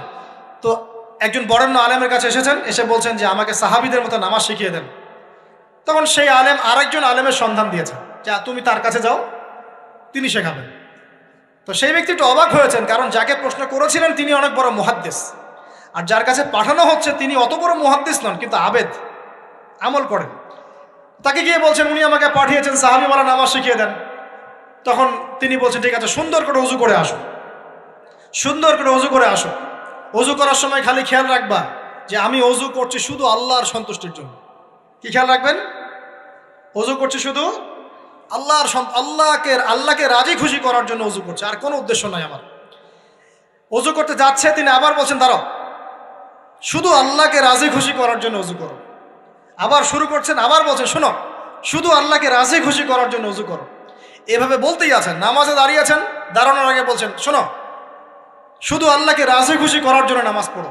বলতেই আছেন। এক পর্যায়ে সে ব্যক্তি নামাজ শুরু করলো, নামাজে মনোযোগ এদিক ওদিকে যায়, আর তার মাথায় এটা আসে, এই শুধু আল্লাহকে রাজি খুশি করার জন্য আমাকে নামাজ পড়তে হবে, শুধু আল্লাহকে রাজি খুশি করার জন্য নামাজ পড়তে হবে। এই চিন্তা তার মনের মধ্যে ঘুরপাক খাচ্ছে। এভাবে নামাজটা সে শেষ করেছে। শেষ করে চিন্তা করছে যে নামাজ তো পুরোপুরি মনোযোগ দিতে পারলাম না, বারবার মাথার মধ্যে এরকম চিন্তা আসছে, আল্লাহ আমাকে তুমি মাফ করে দাও, নামাজটা আমার মনে হলো না ঠিক মতো। তখন সে ফিরে এসে তার সে ওস্তাদকে বলছেন আমার তো নামাজ এরকম করে পড়লাম, কিন্তু শেষমেশ মনে হলো যে নামাজটা হয়তো কবুল হয় নাই, আল্লাহর কাছে খুব মাফ চাইলাম, আল্লাহ আমাকে মাফ করে দাও, নামাজটা মনে হলো না। তখন সেই যে প্রথম ব্যক্তি যিনি পাঠিয়েছেন তিনি বলছেন এটাই হলো সাহাবীওয়ালা নামাজ। তারা আল্লাহকে রাজি খুশি করার জন্য নামাজ পড়তেন, নামাজ শেষ করে আল্লাহর কাছে ইস্তেগফার করতেন, আল্লাহ কিছুই হলো না, কিছুই হলো। আমার কথা কি বুঝতে পারছেন? অতএব আল্লাহকে রাজি খুশি করার জন্য আপনি আপনার আবেগ, আপনার ইবাদত সব ঢেলে দিবেন, অন্য কারো কাছে কিছু পাওয়ার আশা করবেন। অতএব নামাজ আপনার মাদকের দিকে যাওয়া লাগবে না, নামাজই আপনার হতাশা দূর করে দেবে ইনশাআল্লাহ। 2 নাম্বার আমল হচ্ছে কোরআন তেলাওয়াত। যে ব্যক্তি কোরআন তেলাওয়াত করতে পারে নিয়মিত, তার মনের মধ্যে এই হতাশা, এই ভীরুতা, এই কাপুরুষতা কিচ্ছু আসবে না ইনশাআল্লাহ। আমি গ্যারান্টি দিচ্ছি আপনাকে, হতাশা আসবেই না আপনার মনে যদি আপনি কোরআন বুঝতে পারেন। কোরআনের একটা আয়াত নিয়ে কোনো সময় দেখা যায় 2-3 ঘন্টা সময় পার হয়ে যাচ্ছে, আয়াতটা ছেড়ে সামনে যেতে পারছি না। কোরআনের ভিতরে ঢুকলে আপনি দুনিয়ায় ভুলে যাবেন কি হচ্ছে আশপাশে। আমি এমন অনেক আলেমকে দেখেছি যে একটা বই, পাতলা একটা বই, আরবি বই নিয়ে পড়া শুরু করেছেন, ওই যে ফজরের পরে জোহরের ওয়াক্ত হয়ে যাচ্ছে, বইটাই শেষ করতে পারেননি। বুঝতে পারবেন? যখন আপনি ইলমের ভিতরে ঢুকে যাবেন, কোরআনের ভিতরে, হাদিসের ভিতরে, আপনার দুনিয়ার খেয়ালই নাই। একজন আলেম তিনি এক রাত্রে একটা বই লিখেছিলেন, চটি বই, এক রাত্রের মধ্যে। বলা হচ্ছে তার সম্পর্কে বলা হচ্ছে যে রাতের খাবার তাকে দেয়া হয়েছে যে আপনি এটা খেয়ে নেন। তো যে খাবারটা পাশেই আছে, খাবারটা খাবো, এটা লিখে খাবারটা খাবো, এরকম তার চিন্তা ছিল। ফজর হয়ে গেছে, বই লিখাও শেষ, খাবার এই অবস্থায় পড়ে আছে, ডুবে গেছেন ভিতরে, খাওয়ার মাথায় তার খেয়াল নাই। এরকম হয়। একজন মনীষী, বিখ্যাত মনীষী, রিয়াদুস সালেহীন কিতাবের রাইটার, সংকলক আল্লামা নববী রাহিমাহুল্লাহ, এরকম সারা রাত চলে গেছে, পাশে 2টা খেজুর, ওই 2টা খেজুর খাওয়ারই সময় পান। হাদিস নিয়ে গবেষণা করতে রাত পার হয়ে গেছে। আমি বলতে চাচ্ছি যখন ইলমের ভিতরে, কোরআন হাদিসের ভিতরে ঢুকে যাবেন, আপনার দুনিয়ার খেয়াল আপনার চলে যাবে ইনশাআল্লাহ। এই টেনশন, হতাশা, এই সেই বাদ, তখনই আল্লাহ পাক আপনাকে তার পক্ষ থেকে রহমত দিবেন, বরকত দিবেন, আল্লাহ আপনার দুনিয়ার কাজগুলো করে দিবেন ইনশাআল্লাহ। তখন দেখবেন কেউ আপনার দুনিয়ার ওই কাজটা করে দিয়েছে, কেউ ওই কাজটা করে দিয়েছে, কেউ বাসায় খাবার পাঠিয়ে দিয়েছে, আল্লাহ পাকই এগুলো করাই দিবেন ইনশাআল্লাহ। তো প্রিয় ভাইরা, মাদকে যাব না আল্লাহর কাছে আসবো? 2 নাম্বার কোরআন তেলাওয়াত, 3 নাম্বার আল্লাহর জিকির। 3 নাম্বার কি ভাই?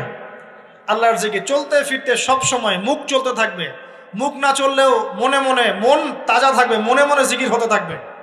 মনে মনে জিকির করতে পারেন?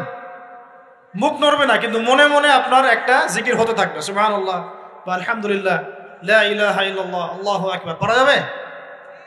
পারে। মানুষের মন কখনো চুপ করে থাকে না, কিন্তু মানুষের মন অলওয়েজ কিছু না কিছু চিন্তা করতে থাকে না, যতক্ষণ না ঘুমায় মানুষ। তো প্রিয় ভাইরা, বেশি বেশি জিকির করবো, সুবহানাল্লাহ, আলহামদুলিল্লাহ, লা ইলাহা ইল্লাল্লাহ, আল্লাহু আকবার, লা হাওলা ওয়ালা কুওয়াতা ইল্লা বিল্লাহ, এগুলো চলতে থাকবে। আল্লাহ পাক তৌফিক দান করুন। আমরা আমাদের সমাজে যুবকদেরকে এরকম টিকটকে দেখছি, অনলাইনে আসক্ত দেখছি, জেনায় আসক্ত দেখছি, পর্নোগ্রাফিতে আসক্ত দেখছি। আমরা দেখছি আমাদের যুব সমাজকে মাদকে আসক্ত, কিশোর গ্যাংয়ে আসক্ত। এইগুলো কি আমাদের কাম্য ছিল ভাই? আমাদের কাম্য ছিল? এই অবস্থায় কি যুব সমাজ আল্লাহ পাকের দ্বীনের পতাকা হাতে নিয়ে আল্লাহর জমিনে দিন কায়েম করতে পারবে কি না একটু আমাকে উত্তর দেন দেখি। এখন এই অবস্থায় পারবে? অতএব অবস্থার উন্নতি করতে হবে কিনা? উন্নতির জন্য রাজি আছি কিনা ইনশাআল্লাহ? আমরা চাই কি আল্লাহ পাকের দিনটা আল্লাহর জমিনে প্রতিষ্ঠা লাভ করুক, আল্লাহর দিন সবার ঘরে ঘরে পৌঁছে যাক, আল্লাহ পাকের দিনের যে সৌন্দর্য সবাই সেটাই, এই সৌরভটা সবাই পাক। আমরা চাই কিনা সমাজে শান্তি প্রতিষ্ঠা হোক, আবার সেই রাসূলের মতো যুগ চলে আসুক? আমরা চাই কিনা? অতএব আমাদের সবাইকে যৌবনের এই প্রলোভনগুলো থেকে বেরিয়ে এসে আল্লাহ পাকের ইবাদতে আত্মনিয়োগ করতে হবে। আল্লাহ পাক আমাদের সবাইকে তৌফিক দান করুন, বলি আমিন। আমাদের সবাইকে আল্লাহ রাব্বুল আলামিন কোরআন এবং হাদিসের গভীর জ্ঞান অর্জন করার তৌফিক দান করুন, বেশি থেকে বেশি ইবাদত করার তৌফিক দান করুন। আল্লাহ পাক সবাইকে হারাম সমস্ত রিজিক থেকে বাঁচিয়ে রাখুন, জেনা, ব্যভিচার এবং নারীর ফিতনা, মাদক থেকে আল্লাহ বাঁচিয়ে রাখুন। আল্লাহ পাক আমাদের সবাইকে হালাল রিজিক, হালাল সম্পর্ক যথেষ্ট করে দিন। আল্লাহ পাক আমাদের সবাইকে যেন দিনের দাওয়াতের মেহনত করার তৌফিক দান করেন এবং আলেম ওলামার সাথে পরামর্শ করে দিন শেখার এবং বোঝার তৌফিক দান করেন। আর লেকচার শেষ করার আগে দুটো বিষয় বলে শেষ করছি, একটু মনোযোগ দিন। একটা হচ্ছে আমাদের যুবতী দিনী বোনদের জন্য, এখানে বোনরা আছেন না? আছেন কি না? দিনী বোনরা আছেন? একটা নসিহত দিনী বোনদের জন্য আমি একটা নসিহত করতে চাচ্ছি, একটা নসিহত। আমার এই একটা নসিহত একটু মন দিয়ে শুনুন প্রিয় দিনী বোন। রাসূলুল্লাহ সাল্লাল্লাহু আলাইহি ওয়াসাল্লাম আমাদের দিনী বোনদের জন্য জান্নাতে যাওয়ার একটা ফর্মুলা বলে দিয়েছেন। আমি কি বলবো সেটা?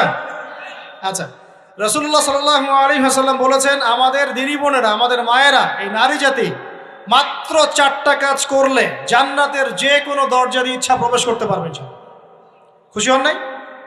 কয়টা কাজ?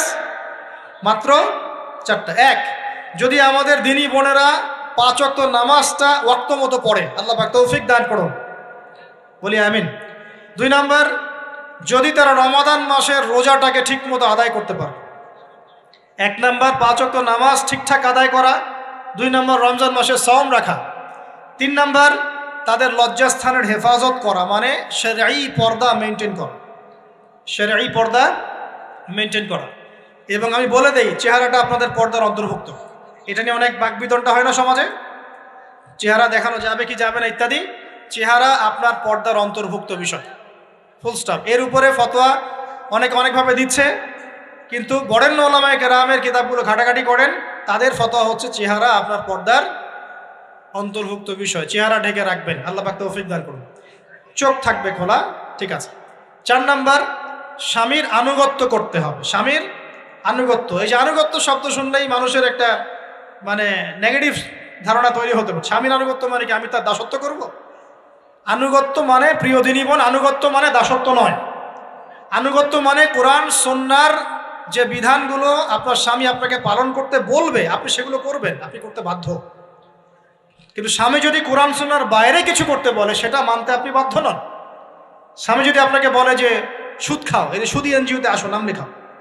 স্বামী যদি আপনাকে বলে যে আসো বেপর্দায় বাইরে যাই, সাজুগুজু করে বের হও, চলো ঘুরে আসে বেপর্দায়। স্বামী যদি বলে দেবরকে একটু খাবারটা দিয়ে আসো, আমার অফিসের কলিগ আসছে, খাবার পরিবেশন করো, আসো ডাইনিংয়ে আসো। এই যে হারাম কাজ, বেপর্দার আদেশ করছে, সুদের আদেশ করছে, আপনি সেগুলো পালন করবেন। কিন্তু হালাল বৈধ যে কোনো বিষয় আপনি স্বামীর আনুগত্য করবেন, এটা আপনার উপর ফরজ। এই 4টা কাজ যদি আপনি করতে পারেন, জান্নাতের যে কোনো দরজা দিয়ে ইচ্ছা আপনি প্রবেশ করতে পারবেন ইনশাআল্লাহ। আল্লাহ পাক আমাদের দিনী বোনদেরকে এই 4টা কাজ করার তৌফিক দান করুন। আমাদের সবাইকে আল্লাহ পাক জান্নাতের জন্য কবুল করুন, বলি আমিন। আর একটা বিষয় বলতে চাচ্ছিলাম, সেটা হলো ওই যে প্রথমে বলেছি যে সূরা ইউসুফের সেই সমাধানটা বলবো কি না? আচ্ছা, সূরা ইউসুফটা ইনশাআল্লাহ আমি আরেকদিন পুরো সূরাটা সংক্ষিপ্ত করে আলোচনা করব ইনশাআল্লাহ। যদিও একটা লেকচারে সম্ভব হবে বলে মনে হচ্ছে না আমার কাছে, 2টা বা 3টা লেকচারে নিয়ে আসবো ইনশাআল্লাহ। তবে আজকে একটা চিস্ট খালি বলছি। ইউসুফ আলাইহিস সালামের জীবনটা খুবই ট্র্যাজেডিপূর্ণ। নবীর পরিবার থেকে ভাইদের শত্রুতায় ওই যে কূপে চলে গেলেন, কূপ থেকে চলে আসলেন মিশরের বাজারে, সেখান থেকে বিক্রি করে দেওয়া হলো তাকে, রাজা তাকে কিনে নিলেন, তারপরে সেখানে তিনি বড় হতে লাগলেন রাজপ্রাসাদে। তারপরে ওই যে রাজার কি স্ত্রী তাকে জেনার জন্য আহ্বান করেছিল, সেখান থেকে তিনি জেলখানায় চলে গেলেন, আবার জেলখানা থেকে আবার মিশরের খাদ্য মন্ত্রণালয়ের দায়িত্ব পেলেন, তারপরে তিনি মিশরের শাসকের দায়িত্ব পেয়ে গেছেন, তাই তো? আচ্ছা, এর মধ্যে একটা জায়গা খালি বলবো আজকে আপনাদের। টপিকটা কি দিবা তোমরা? টপিকটা হচ্ছে চলমান বৈশ্বিক অর্থনৈতিক সংকটে ইউসুফ আলাইহিস সালামের সমাধান। মনে থাকবে? চলমান এই বৈশ্বিক অর্থনৈতিক সংকটে ইউসুফ আলাইহিস সালামের সমাধান কি ছিল? ইউসুফ আলাইহিস সালাম জেলখানায়। কোথায় বলেন তো? জেলখানায়। তখন দুজন ব্যক্তি তাকে বলছে, ইউসুফ, আমরা দুজন দুটো স্বপ্ন দেখেছি, তুমি কি স্বপ্নের ব্যাখ্যা দিতে পারবে? আমরা তোমাকে সত্যবাদী বলে মনে করি। ইউসুফ আলাইহিস সালাম বলছেন, খাবার আসার আগেই তোমাদেরকে স্বপ্নের ব্যাখ্যা দিয়ে দেব। একজন বলছে, আমি দেখলাম আমার মাথায় রুটি রাখা আছে আর পাখি এসে রুটির থেকে খেয়ে ফেলছে। আমার কথা বুঝতে পারছেন কিনা ভাই? আচ্ছা, দুই নাম্বার, দ্বিতীয় ব্যক্তি বলছে, আমি দেখলাম আমি শরাব পান করাচ্ছি আমার মনিবকে। কথা বুঝতে পারছেন? এখন ইউসুফ আলাইহিস সালাম বলছেন, তুমি যে শরাব পান করাচ্ছ মনিবকে, তোমাকে অতি সত্বর মুক্তি দেওয়া হবে ইনশাআল্লাহ। আর যার মাথার উপর থেকে রুটি খেয়ে নেওয়া হচ্ছে তাকে শুলদণ্ড দেওয়া হবে, মৃত্যুদণ্ড দেওয়া হবে। কি বললেন? একজনকে দেওয়া হবে মৃত্যুদণ্ড, একজন কি হবে? ছাড়া পাবে। আর যাকে মনে হলো যে এই ছাড়া পাবে, ইউসুফ আলাইহিস সালাম বললেন, তুমি যখন ছাড়া পাবে তোমার মনিবের কাছে, মালিকের কাছে আমার কথা বলো, আমার কথা আলোচনা করো। কিন্তু শয়তান তাকে ভুলিয়ে দিল, সে আর কথা বলতে পারল। আরো কয়েক বছর চলে গেল, ইউসুফ আলাইহিস সালাম তখনও জেলেই আছে। একদিন এই রাজা স্বপ্ন দেখলেন। কি স্বপ্ন দেখলেন? যে 7টা পাতলা পাতলা গাভী, মোটা মোটা 7টা গাভীকে খেয়ে ফেলছে। 7টা কি গাভী? জীর্ণ শীর্ণ গাভী 7টা মোটা তাজা গাভীকে খেয়ে ফেলছে। আর দেখলেন 7টা সবুজ শীষ। শীষ বোঝেন কিনা? এ ধানের শীষ না, আবার সবুজ শীষ। আর দেখছেন এই যে শীষ মরে গেলে যেমন দেখায় না একটা রং, এরকম শীষ। তো এখন রাজা খুব চিন্তিত হয়ে পড়লেন যে আসলে এই স্বপ্নের কি ব্যাখ্যা। তিনি সবাইকে ডেকে বললেন, স্বপ্নের ব্যাখ্যা কি তোমরা জানো? তখন রাজ্য পরিষদের এই যে এমপি মন্ত্রী যারা আছে তারা বলছে, না, এটা কি স্বপ্ন, আহলাম, এটা একটা বাজে স্বপ্ন, উদ্ভট স্বপ্ন, আমরা এটার মানে জানি না। আমরা হলো তাই তো বলতাম নাকি ভাই? কিন্তু ওই ব্যক্তি স্মরণ হয়ে গেল যে ছাড়া পেয়েছে, আরে ইউসুফ তো স্বপ্নের ব্যাখ্যা দিতে পারে। দৌড়ে গেলেন তিনি জেলখানায়। ইউসুফ, আইয়ুহা সিদ্দিক, হে সত্যবাদী নবী ইউসুফ, আমাকে কি এই স্বপ্নের ব্যাখ্যা বলতে পারবেন? 7টা জীর্ণ শীর্ণ গাভী 7টা মোটা তাজা গাভীকে খেয়ে ফেলছে। ইউসুফ আলাইহিস সালাম এই স্বপ্ন শুনে বললেন, ইউসুফ আলাইহিস সালাম শুধু স্বপ্নের ব্যাখ্যাই দিলেন না, বরং এই স্বপ্ন যে সত্য এটা তিনি বিশ্বাসও করলেন। এই স্বপ্ন একটা সমস্যাকে নির্দেশ করছে এটাও বুঝে ফেললেন। এই সমস্যার সমাধানও তিনি দিয়ে দিলেন। বলেন সুবহানাল্লাহ। আমার কথা বলছেন, ইউসুফ আলাইহিস সালাম স্বপ্নের ব্যাখ্যা দিচ্ছেন না, বরং স্বপ্নটা যে সত্য তিনি মেনে নিচ্ছেন এবং এই স্বপ্নের ফলে একটা সামনে খারাপ সময় আসতে যাচ্ছে এটা তিনি বিশ্বাস করছেন এবং এর সমাধান তিনি জাতিকে দিচ্ছেন। ইউসুফ আলাইহিস সালাম বলছেন, তোমাদের সামনে 7 বছর দুর্ভিক্ষ হবে। কি হবে বলেন? 7 বছর। সারা বিশ্বের অর্থনৈতিক প্রেক্ষাপট একটু বিবেচনা করেন তো, যে আমরা একটা খারাপ সময়ের দিকে যাচ্ছি না আস্তে আস্তে, এবং নীরব একটা দুর্ভিক্ষ সারা ওয়ার্ল্ডে চলছে না? করোনার সময় ছিল, ওই সময় একটা সমস্যা ছিল, ইউক্রেন রাশিয়ার ইস্যু ছিল, আরও অনেক ইস্যু আছে, শুধু এগুলো ইস্যু নয়। অপচয় ইস্যু আছে, দুর্নীতি ইস্যু আছে, জুলুম আছে, তারপরে যে পারমাণবিক ক্ষেত্রগুলো আছে, বড় বড় পরাশক্তিদের চাপ আছে, অনেক ব্যাপার আছে, রিজার্ভ কমে যাওয়া, অনেক বিষয় আছে। সারা বিশ্ব একটা অর্থনৈতিক মন্দা দেখছে কিনা? ইউসুফ আলাইহিস সালাম বলেন, 7 বছর তোমাদের এখানে প্রচুর ফসল ফলবে। এটা 7টা সবুজ শীষ, প্রচুর ফসল ফলবে তোমাদের এই অঞ্চলের মধ্যে। তোমরা একটা কাজ করো, তোমরা ওই 7 বছরের ফসলের যতটুকু অংশ তোমাদের না খেলে নয়, অতটুকু দিয়ে তোমরা তোমাদের জনগণের চাহিদা পূরণ করো, আর বেশি অংশটাকে রিজার্ভ করে রেখে দিও। আমার কথা বুঝতে পারছেন? ইউসুফ আলাইহিস সালাম বলছেন না যে স্বপ্নটা সত্য, তিনি সমাধান দিচ্ছেন উল্টা। এটা তো হবে সামনে, স্বপ্ন সত্য মিথ্যা তো দূরের কথা, এটা সামনে হতে যাচ্ছে। 7 বছর তোমরা প্রচুর ফসল ফলাবে, এই ফসলের একটা বড় অংশ রিজার্ভ করে রেখে দিও, আর বাকি অংশটা দিয়ে তোমরা জনগণের চাহিদা পূরণ করো। মানে অপচয় করা যাবে না, যাবে কোনো সম্পদ অপচয় করা যাবে না। এরপর তোমাদের সামনে আসবে 7টা বছর দুর্ভিক্ষের বছর, আকাশ বৃষ্টি বন্ধ করে দেবে। আকাশ কি করবে? বৃষ্টি বন্ধ করে দেবে। তার মানে ওই 7 বছর আমরা কিভাবে চলবো তাহলে? এই যে রিজার্ভ করেছি, এই রিজার্ভ বা সঞ্চিত সম্পদ দিয়ে আমরা 7 বছর চলবো।